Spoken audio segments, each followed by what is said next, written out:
George Michael saved a child's life, but nobody could know. Because if he told them, he would have to explain where he was, and where he was that night was a secret he couldn't reveal. June 1990, London. George had just left a bar, a gay bar, secretly. Nobody had recognized him. Hat, sunglasses, darkness. As he walked to his car, he heard a scream. In a side street, a 7-year-old boy, Tommy, was being dragged by a stranger. George ran, stopped the man, fought him, saved the child, took him to the police. But the police asked, "Your name?" George panicked. If he gave his name, questions would come. "What were you doing in Soho at midnight?" And he couldn't answer. In 1990, being openly gay would end his career. George said, "I want to remain anonymous." The police insisted, "We need a witness statement." George described the man but wouldn't give his name. Tommy was safe. That was enough. The next day, newspapers read, "Mystery hero identity unknown." Tommy's family started a campaign. "We want to thank whoever saved our child." George watched, stayed silent. Because even as a hero, if his secret came out, he would lose everything. In 2017, Tommy, now 34, wrote, "To whoever saved me in 1990, I still want to thank you." George couldn't see it, because he was dead. The hero who saved a child could never confess. Before we reveal what really happened that night and why George carried this secret to his grave, please subscribe to our channel and turn on notifications. This is the story of heroism, fear, and the impossible choice between doing right and staying hidden. It was 2:47 in the morning when George heard the scream. He had just left a club in Soho, not the kind of place George Michael, international pop star, could be seen entering or leaving. It was a gay bar, underground, discreet. George had been careful. He'd parked 3 streets away, worn a baseball cap and dark glasses even though it was night, and now he was walking back to his car when he heard it, a child screaming. George stopped. The scream came again, from a narrow alley to his left. George's instinct told him to keep walking. Don't get involved. But the scream came a third time, and George couldn't ignore it. He ran toward the sound. The alley was dark, and in that dim light, George saw them. A man gripping the arm of a small boy. The boy was crying, struggling, and the man was dragging him deeper into the alley. George didn't think. "Let him go," he shouted. The man turned, looked at George. Then the man said, "Mind your own business." George looked at the boy, the terror in his eyes. George stepped closer. "Let him go, now." The man's expression changed to anger. He shoved the boy to the ground and lunged at George. The man swung. His fist connected with George's face. George's lips split. But George didn't fall. He grabbed the man's arm and pushed him back. The man stumbled, and then he ran, just turned and ran down the alley. George stood there, breathing hard, tasting blood. And then he heard crying. The boy was still on the ground. George knelt down. "Are you okay?" The boy looked up, eyes wide, terrified. "I want my mum." George's heart broke. "Let's find your mum." "What's your name?" The boy sniffled. "Tommy?" George helped Tommy stand. The boy was maybe 7 years old, wearing a football shirt. George checked him for injuries. He seemed fine, scared but not hurt. "Tommy, what happened?" Tommy's voice was shaky. "I got lost. That man said he'd help me. But then he took me to the alley." Tommy started crying again. George pulled him close. "You're safe now. I'm taking you to the police." George found a phone box, called the police. 15 minutes later, a police car arrived.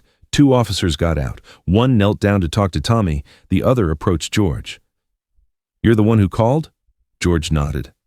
"I heard him screaming. Found him with a man in the alley. The man ran." The officer looked at George's face. "You're bleeding. Did he hit you?" George touched his lip. "Yeah, but I'm fine." "The boy is what matters." The officer took out a notebook. "We'll need a statement. Your name?" There it was. The question George had been dreading. If he gave his name, this would become a story. And then the questions would come. What were you doing in Soho at 3 in the morning? George would have to lie, or tell the truth. Either way, his life would change. The officer was waiting. "Sir, your name?" George swallowed. "I'd prefer to remain anonymous." The officer frowned. "This is serious. We need a witness statement. We need your details." George felt trapped. He looked at Tommy. The boy was safe now. That was what mattered. George looked back at the officer. "I can't give you my name. I can describe the man. I can tell you what happened. But I need to stay anonymous." The officer wasn't happy. "Why can't you give your name?" George felt panic rising. "Personal reasons. Please, the boy is safe. I can help you find the man, but I can't be identified." The officer studied George, the sunglasses, the cap, the obvious attempt to hide. And then understanding dawned. This man had something to hide. The officer made a decision. "All right, describe the man." George did, gave every detail he could remember. The officer wrote it all down, and when they were done, the officer said, "We'll need you as a witness if we catch him." George nodded, but he knew he wouldn't testify. Couldn't. The officer seemed to know it too. George got in his car, locked the doors, and broke down. He was shaking. He looked in the rearview mirror, at his split lip, at his own eyes, and he felt overwhelming shame. Not because of what he'd done.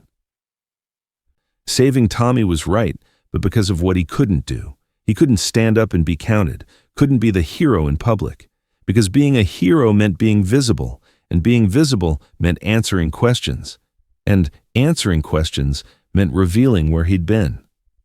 George drove home, cleaned the blood off his face, and lay awake thinking about Tommy, about the terror in that boy's eyes, about how close it had been, and he also couldn't stop thinking about the choice he'd made, to stay anonymous, to hide.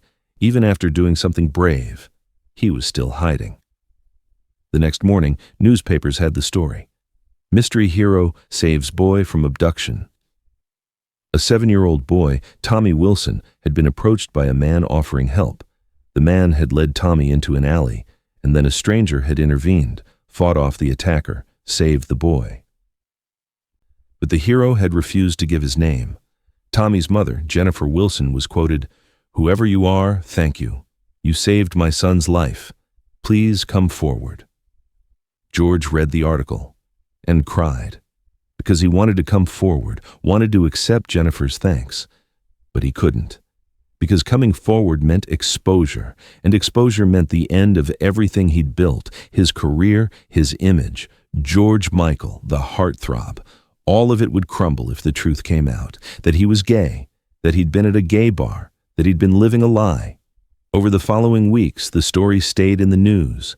Tommy's family launched a campaign, put up posters, appealed on television. But George stayed silent, watched from a distance, and hated himself for it, because heroes didn't hide, heroes stood up, and George was still hiding.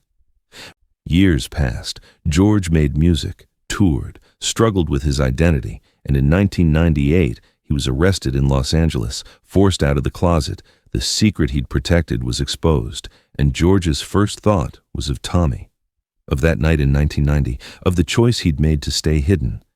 And he wondered, if he'd come forward then, would his life have been different? Would he have been able to live honestly sooner? He didn't know, but he regretted it. In 2016, George Michael died. And in 2017, Tommy Wilson, now 34, posted on social media. In June 1990, someone saved my life in Soho. I was 7 years old. A stranger stopped a man trying to abduct me, fought him off, took me to safety, but that stranger never gave his name. I've spent 27 years wondering who he was. If you're out there, thank you. Wait, the post went viral. Thousands shared it. And then a former employee of a Soho bar gave an interview. He mentioned that in the early 90s, George Michael had been a regular, a gay bar, always discreet, and the dates matched. June 1990. George had been in London. People started connecting dots. Could George Michael have been the mystery hero? Tommy saw the speculation, and something clicked. He remembered the man's voice, soft, kind, familiar. He'd heard that voice on the radio, singing. Tommy looked up videos of George Michael, listened to him speak, and he knew. It had been George. Tommy wanted to thank him, but George was gone, dead months earlier. Tommy would never get to say thank you, never get to tell George how much that night had meant, and now Tommy understood why the stranger had stayed anonymous. Because in 1990, Being George Michael and being gay were incompatible, and saving a child couldn't protect George from the world's judgment. The story of George and Tommy is a tragedy of its time, a reminder that heroism isn't always rewarded, that doing right sometimes comes with impossible costs. George saved a life that night, but he couldn't save himself from the fear that controlled him, and Tommy spent 27 years searching for a hero hiding in plain sight. If this story moved you, please like and subscribe for more untold stories about the legends we thought we knew.